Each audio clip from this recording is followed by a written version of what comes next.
Con la serie que le hemos titulado Oscuridad antes del amanecer. Y estamos viendo todo lo que pasó previo en esa noche de oscuridad antes de la crucifixión de Jesús. Y hoy vamos a ver, gracias, el juicio de Jesús. Y a primera vista esto puede parecer algo tal vez lejano para nosotros, un juicio. Pero sabemos que Jesús murió por nosotros, resucitó por nosotros, pero no es inmediatamente obvio que tiene que ver un juicio con nosotros. Pero lo que Jesús hizo por nosotros fue para darnos vida. Él nació para nosotros y cumplió la ley. ¿Para quién? Para nosotros. Eso significa que cada hora de cada día de su vida fue para nosotros. Y cuando lo llevaron a juicio, también fue para nosotros. Quiero entonces en esta mañana hacer una observación y les invito a que abran su Biblia nuevamente en el capítulo 26 de Mateo. Vamos a hacer una observación y luego vamos a hacer 3 situaciones que presentó Jesús en su juicio. Mateo capítulo 26 y vamos juntos a leer el versículo 57. Y el versículo 57 en esta versión dice: entonces los que prendieron a Jesús lo llevaron al sumo sacerdote Caifás, donde se habían reunido los escribas y los ancianos. Fijémonos entonces quiénes fueron las personas que empezaron a arremeter contra Jesús. ¿Quiénes nos dicen ahí que ahí son 3 tipos de personas? ¿Quiénes son? El sacerdote, ¿cómo se llamaba? Caifás. ¿Quién más?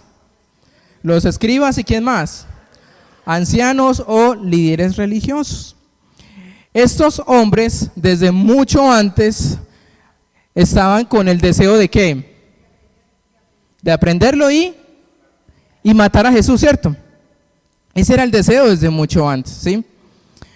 Pero no fue tanto el pueblo judío quien estaba detrás de Jesús, porque incluso el pueblo judío amaba ¿a quién? A Jesús. Y si notamos 4 días antes frente a este tema del arresto y la oscuridad, lo que nosotros llamamos el Domingo de Ramos, ¿cierto? ¿Qué pasa en ese Domingo de Ramos? ¿Alguien recuerda? La gente, ¿qué es lo que hacía?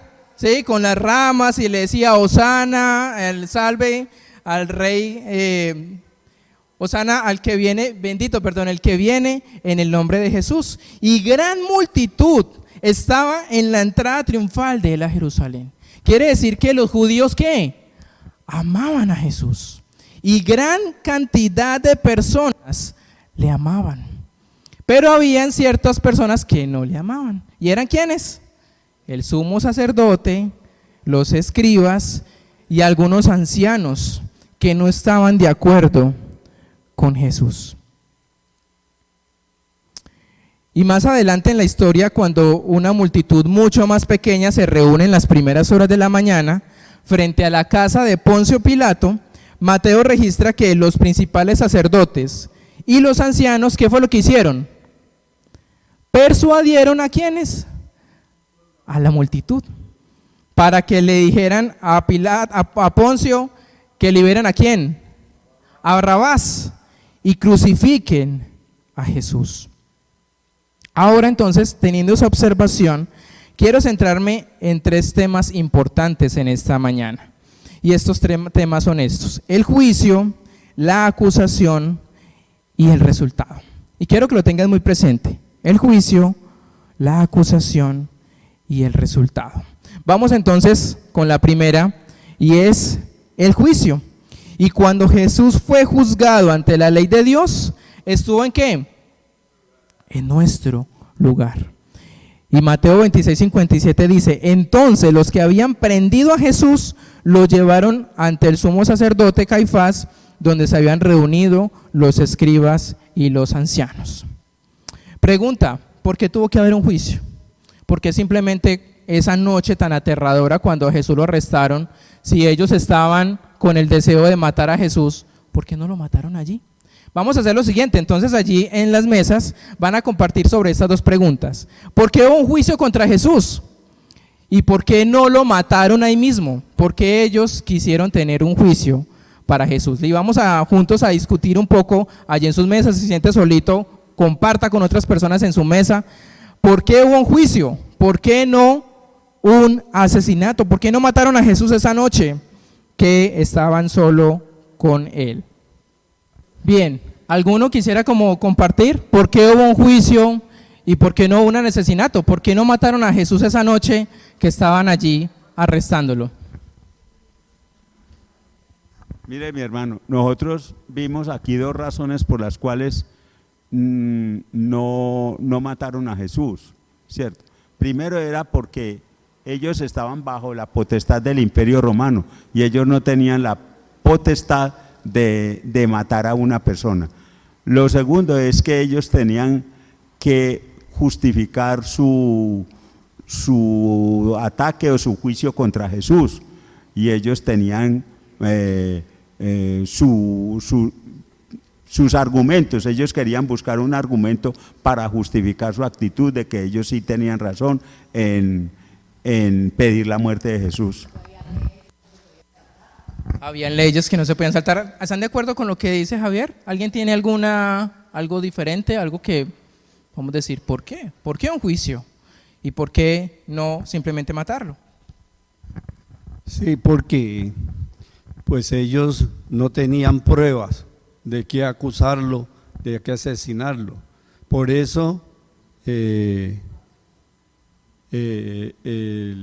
que estaba gobernando dijo, no, Pilatos, ¿qué hizo? Dijo, no, yo no veo pruebas contra él para castigarlo, para encarcelarlo o asesinarlo. Entonces se lavó las manos, dijo, juzguen ustedes. ¿Y qué hicieron? Los religiosos, los ancianos, lo echaron contra la multitud, persuadieron a la multitud para que lo juzgarlo, y pues se fueron por la parte espiritual religiosa, que era que se creía un hijo de Dios, que estaba blasfemando, y entonces que él merecía la muerte. Bueno, Humberto, no se me adelante toda la predicación, ¿ah? Bien, lo que dicen es muy válido. Es importante tener presente esto de ellos no podían saltar las leyes que habían en ese momento, pero ellos llegaron incluso de noche a arrestar a Jesús. O sea que eso también era ¿qué? Ilegal, ¿sí? Y luego cuando vieron esa gente alborotada con espadas, con garrotes, ¿qué hicieron los discípulos? Todos se fueron y abandonaron a Jesús. ¿Y cómo quedó Jesús? Solo. Y al quedar solo, podían fácilmente matar a Jesús. Ese era el deseo de ellos. Pero sobre todo, no lo hicieron es porque la opinión pública no estaba del lado de ¿quiénes? De los líderes religiosos, ¿verdad? ¿Sí? Si Jesús hubiera sido ejecutado allí, la gente al siguiente día se hubiera despertado como, bueno, ¿y dónde está Jesús? ¿Qué pasó con él? ¿Sí? Porque era ya una figura pública. No había forma de esconder una desaparición. Entonces, ¿por qué pasar por el proceso de un juicio? Y es por esto, y lo que ustedes decían era muy importante. Si la muerte llega por asesinato, el que mata es ¿qué? Culpable. Y es que juzgado, ¿cierto? ¿Sí? Y en un juicio, por lo general siempre hay una persona acusada, hay testigos y está el juez. Así que los principales sacerdotes no querían estar en esa posición de ser ellos llamados ¿qué? Culpables por lo que habían hecho. Porque si la muerte es el resultado de un proceso judicial, el que muere es culpable ante la ley y el que mata es ¿qué? Inocente. ¿Sí? Entonces ellos no querían que pasar por el lado de ellos de sentirse como culpables de un asesinato. Por eso armaron un complot para que hicieran un juicio entre Jesús y poder por ese medio religioso legal, ahí sí poder matarlo.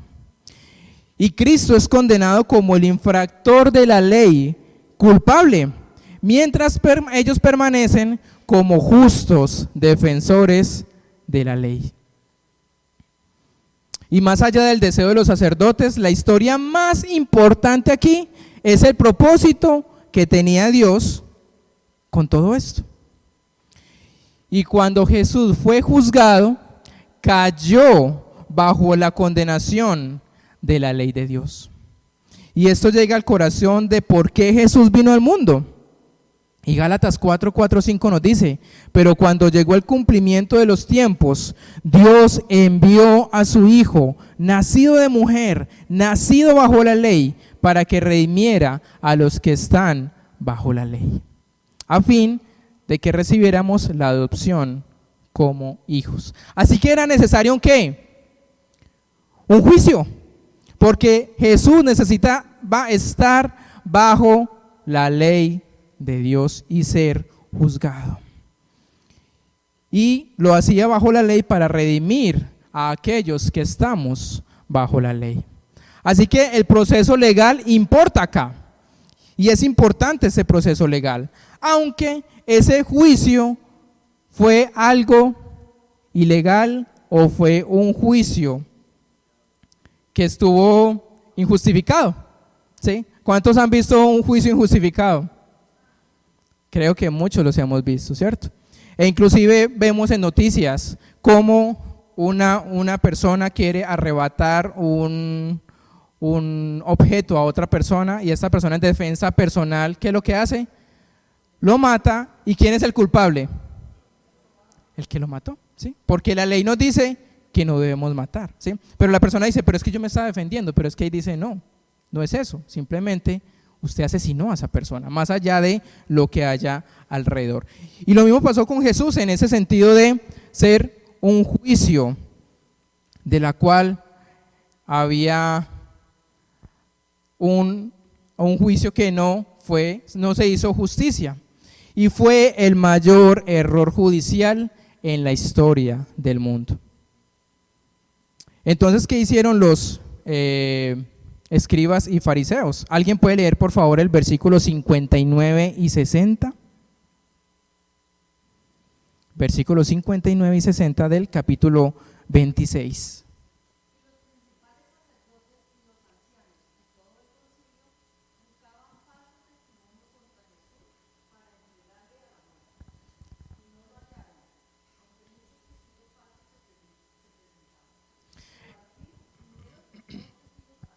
Entonces, ¿qué fue lo que hicieron ellos? ¿Qué convocaron? Testigos, ¿sí? Testimonios, de decir, yo lo vi. Porque necesitaban testigos para poder haber un juicio, ¿sí? Entonces, está el sumo sacerdote como juez, está Jesús para ser acusado y están las personas que dan testimonio. Pero ¿qué pasaba con esas personas? Eran falsas y ni siquiera como que se pusieron de acuerdo para saber qué decir. O sea que no había argumentos, o como decía ahorita Humberto, no habían pruebas suficientes para poder dar muerte a Jesús. Entonces, nos dice Marcos capítulo 14, 56, trajeron a los testigos uno por uno y cada uno dio su testimonio. Marcos nos dice que el problema con los testigos es que se contradecían entre sí. Y muchos dieron falso testimonio contra él, pero su testimonio no concordaba.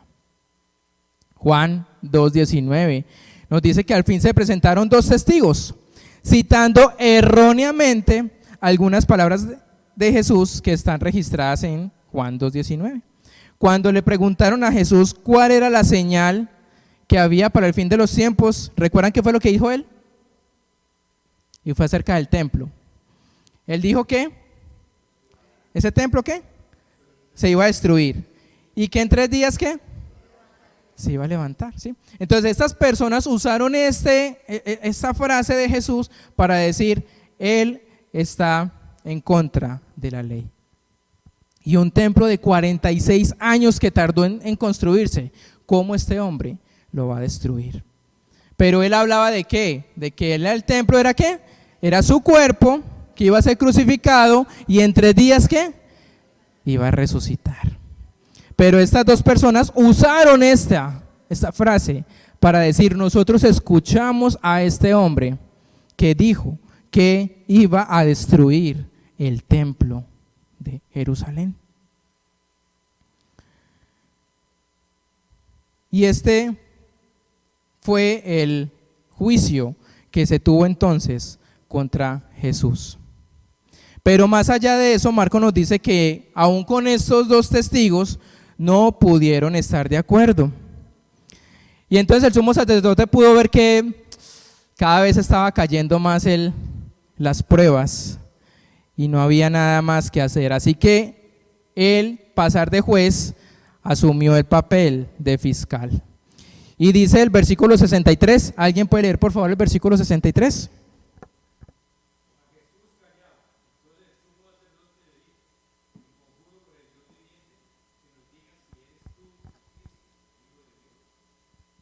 Hasta ahí. Entonces miren la artimaña ya del sumo sacerdote. Y ya pone a Jesús bajo juramento. Y le dice: Jesús, tú eres el Dios, tú eres la esperanza del mundo, dinos si eres Dios con nosotros.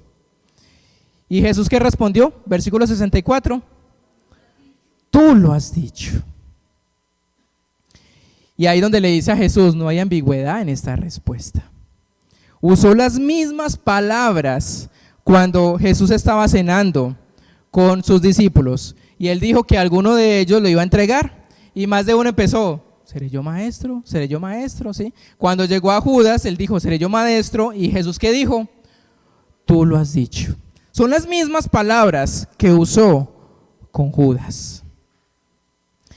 Y tenemos exactamente lo mismo aquí.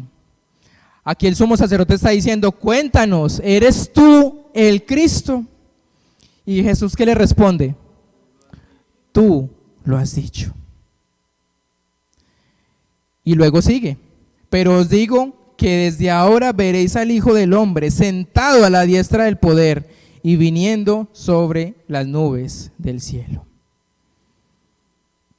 Y así es como la Biblia nos dice que es necesario que todos comparezcamos ante el tribunal de Cristo. Así que vemos a Jesús en medio de un juicio. Pero la historia no termina ahí, porque también hubo una acusación. Y cuando Jesús fue acusado, estuvo en nuestro lugar. Versículo 65, ¿alguien por favor lo puede leer?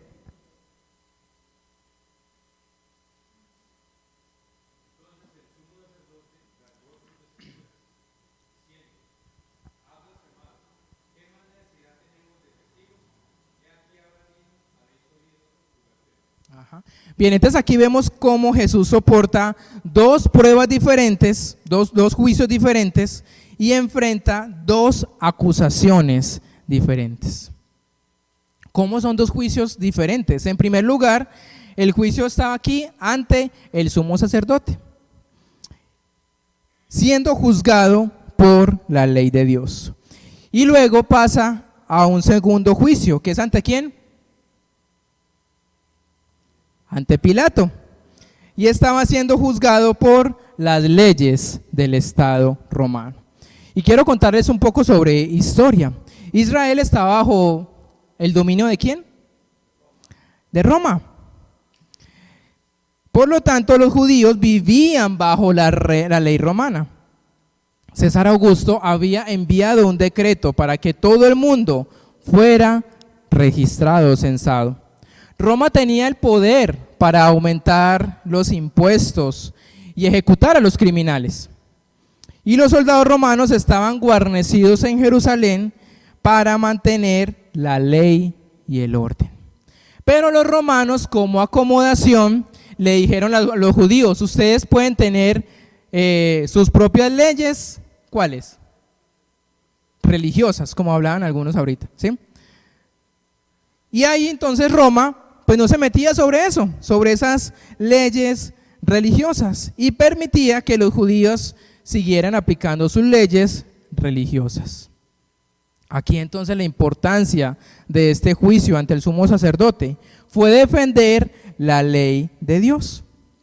Y si bien la ley de Dios y la ley del Estado, ellas se superponen, o en algunas pueden tener similitud. En algunas cosas, por ejemplo, la ley de Dios, ¿qué dice? No matarás.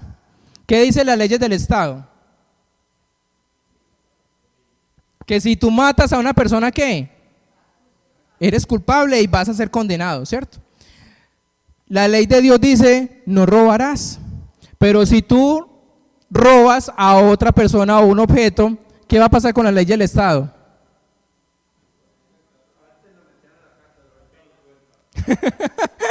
Digamos que lo meten a la cárcel, ¿sí? Pero entonces hay leyes de Dios que no necesariamente son leyes del Estado. Por ejemplo, la ley de Dios dice no codiciarás, pero la ley del Estado, ¿qué dice? Pues eso, o sea, no tenemos cómo culpar a una persona por ser codicioso, porque eso es un asunto ¿de qué? Del corazón. ¿Sí me van entendiendo con esto? ¿Sí? La ley de Dios dice que no tomarás, el primer mandamiento, ¿sí? Que no, el primer mandamiento no es amarás a Dios. Exacto, no tendrás otros dioses ajenos, ¿sí? Pero la ley del Estado, ¿qué dice? Pues hay libertad religiosa, ¿sí? Puedes tener pues, los dioses que tú quieras. Y aquí es donde entonces Jesús se enfrenta a dos juicios. El primer juicio es ante el sumo sacerdote y él es acusado ¿de qué? De ser blasfemo, ¿sí? ¿Qué es una persona blasfema? Decir mentiras, ir en contra de Dios, ponerse, eso es una persona blasfema, ponerse delante de Dios, ¿sí? Como igual a Dios, ¿sí? Y recuerdan que en alguna ocasión estaban unos hombres en un techo y luego bajaron a una persona paralítica y luego Jesús le dijo ¿qué? Tus pecados te son perdonados. Y luego habían unos líderes religiosos y dicen, ¿quién es este hombre? Que dice que perdona ¿qué? Pecados. Y ahí dice, este hombre es un blasfemo, porque se está poniendo en el lugar de Dios. Pregunta, cuando nosotros estemos ante el juicio de Dios, ¿será que vamos a ser blasfemos? Y cada uno debería preguntarse si se ha puesto primero en el lugar de Dios. Así que la primera acusación que tiene el sumo sacerdote ante Jesús es que él es un blasfemo, porque dice que él es Dios. Y él no estaba siendo blasfemo, porque Jesús verdaderamente era y es el Hijo de Dios. Él es el Dios encarnado, Él es el Dios con nosotros. Pero de esto era lo que estaba siendo acusado. Pero después de ese juicio enviaron a Jesús a Pilato, porque recuerden, ellos ya no podían condenar a Jesús bajo la ley de Dios. Necesitaban la ley de ¿qué? La ley civil, la ley del Estado. Así que van ante Pilato. Y Pilato ¿qué le dice? Hombre hermano, ¿y usted qué hizo? Es que, pues algunos dirán, no, es que fue blasfemo. ¿Y qué va a decir Pilato?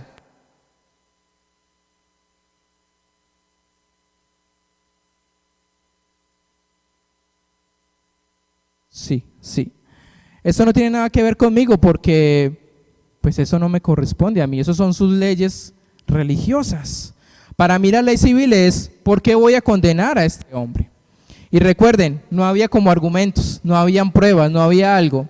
Entonces, por allá el sumo sacerdote otra vez con su suspicacia empieza a decir, pues ese hombre ha dicho que no demos tributo al César y se cree que es el rey de los judíos. Y frente a eso Pilato ¿qué dice? ¿Cómo así que está diciendo que eres rey de los judíos? Entonces Pilato dice, ¿qué crimen ha cometido? No me interesan las ofensas contra sus leyes religiosas, quiero saber si ha cometido un crimen aquí. Entonces Aquí el juicio, la acusación ante Jesús es que él está acusado de traición. Y frente a eso Pilato le pregunta a Jesús, ¿eres rey? Y eso nos lo dice Juan 18:37. Y cuando nuestro Señor fue crucificado, la inscripción sobre su cabeza registra la acusación en su contra. Este es Jesús, ¿qué? El rey de los judíos. Y mire, todos vamos a ser juzgados ante el trono de Cristo. E incluso Caifás, recuerdan que Jesús le dijo a Caifás, yo voy a estar sentado a la derecha de mi papá. Y tú en algún momento vas a llegar allá y vas a ser juzgado también. Así que en algún momento nosotros vamos a tener que asumir ese juicio. ¿Cuál será la primera acusación en nuestra contra? Tal vez Dios nos va a decir, te has puesto en primer lugar en vez de Dios. Has hecho un Dios de tus propios deseos. ¿Y eso es qué? Blasfemia. Y nos dirás, no tendrás dioses ajenos delante de mí, y te has hecho muchos dioses, tus hijos, tus nietos, tus objetos, tus mascotas, tus posesiones. Has puesto todo delante de mí. Y así que vamos a ser juzgados por ello. Pero mire lo importante de Jesús en esta historia, es que cuando Jesús fue juzgado bajo la ley de Dios, la acusación que se le impuso fue la acusación contra nosotros. Y por eso dice el versículo 63, pero Jesús permaneció ¿qué? En silencio. Y esto no es solo un cumplimiento de la profecía, porque Isaías 53:7 nos dice, como oveja que delante de sus trasquiladores calla y no abre la boca. Y es una representación de Jesús en nuestro lugar. Y sabemos que todo lo que dice la ley se dirige a los que están bajo la ley, para que toda boca sea cerrada y el mundo entero rinda cuentas a Dios. Así que Jesús estaba bajo bajo dos juicios y dos acusaciones. El juicio ante la ley de Dios y el juicio ante la ley del Estado. ¿De qué fue acusado? Ante la ley de Dios, ¿de qué? De blasfemia. Y ante el Estado, de traición. Un escritor llamado James Phillips dice, asumió la culpa del pecado del mundo y la culpa cierra la boca de un hombre. No tenía nada que decir. No hay nada que decir del hombre culpable ante un Dios santo. Así que todos estaremos ante el tribunal de Cristo. Imagínese de pie ante Dios, acusado de blasfemia. Te has puesto en el lugar de Dios, te has convertido en rey de tu propia vida, te has hecho tu propio Dios, te has colocado en el centro del universo como si fueras creado para ti y no para Dios. Así que vemos un juicio, vemos una acusación, ¿y cuál fue el resultado? Cuando Jesús fue condenado, estuvo en nuestro lugar. ¿Qué dice Mateo 26:66? ¿Alguien lo puede leer, por favor?